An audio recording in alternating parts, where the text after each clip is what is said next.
For me, the treatment of Jason Arday and everything surrounding it feels like a canary in the coal mine for where Britain could be heading. And I want to say I do love my country. I am as proud to be British as I am to be Zambian. I'm the product of both worlds, and I think as a person I embody the best of both worlds. But I see the worst of what's going on in the UK socially, politically, economically, all of the elements that dictate your quality of living, and it frightens me.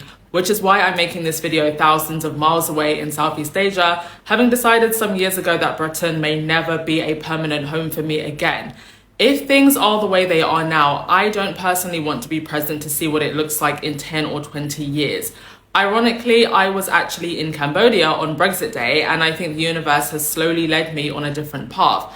The British tabloids, which have always had an extraordinary capacity for cruelty and public humiliation, now operate alongside social media algorithms that can turn a newspaper pylon into a nationwide feeding frenzy within hours. Add to that economic frustration, corrupt politics, hostile racial rhetoric, and social division, and you have an atmosphere that is a very, very dangerous combination. When people feel poorer, public services feel worse, trust in government collapses, and political movements are offering minorities and migrants as a convenient explanation for national decline, history tells us that resentment needs to go somewhere.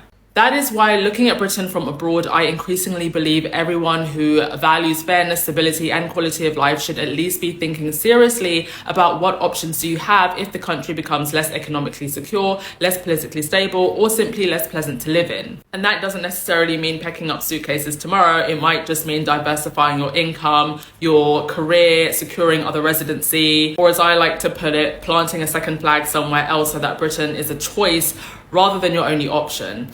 And for Black Britons, there is an additional dimension that I don't think should be dismissed here. When racialized rhetoric becomes more socially permissible, you don't need to be an immigrant for it to affect you. Nobody shouting about foreigners stops to inspect your passport before deciding whether you look like you belong. I look at what happened to Jason Arday, the speed with which one Black man's alleged wrongdoing became ammunition in a much larger argument about Black achievement, diversity, and merit. And I don't see it as an isolated media scandal. I see an early warning of what can happen when economic anxiety, declining institutions, and increasingly aggressive press and racial culture war politics begin reinforcing one another.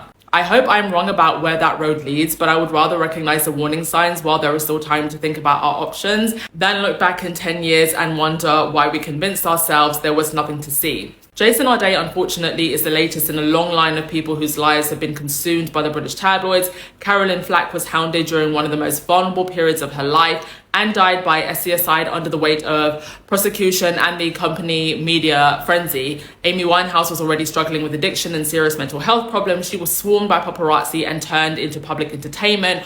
While she visibly deteriorated, Princess Diana was relentlessly pursued by photographers until even the circumstances of her death became inseparable from the culture of press intrusion that had surrounded her for years. And those were all white women, one of whom married into the family that sits at the top of the British social hierarchy, and even that did not protect her. And I think what makes Arday's case feel different is that he was not a global pop star, royalty, or a television personality. He was an academic, a professor, and yet he was still turned into a national spectacle and disturbingly into a political symbol in a much larger culture war about race, diversity, and the supposed decline of elite institutions. That changes the playbook entirely. It suggests that you no longer need to be a celebrity to become the target of this machinery. You simply need to become useful to a political narrative. Once that happens, your work, your past, your family, your identity, and even your childhood can all become fair game. That should worry everyone, because it means the circle of people considered legitimate targets has widened dramatically.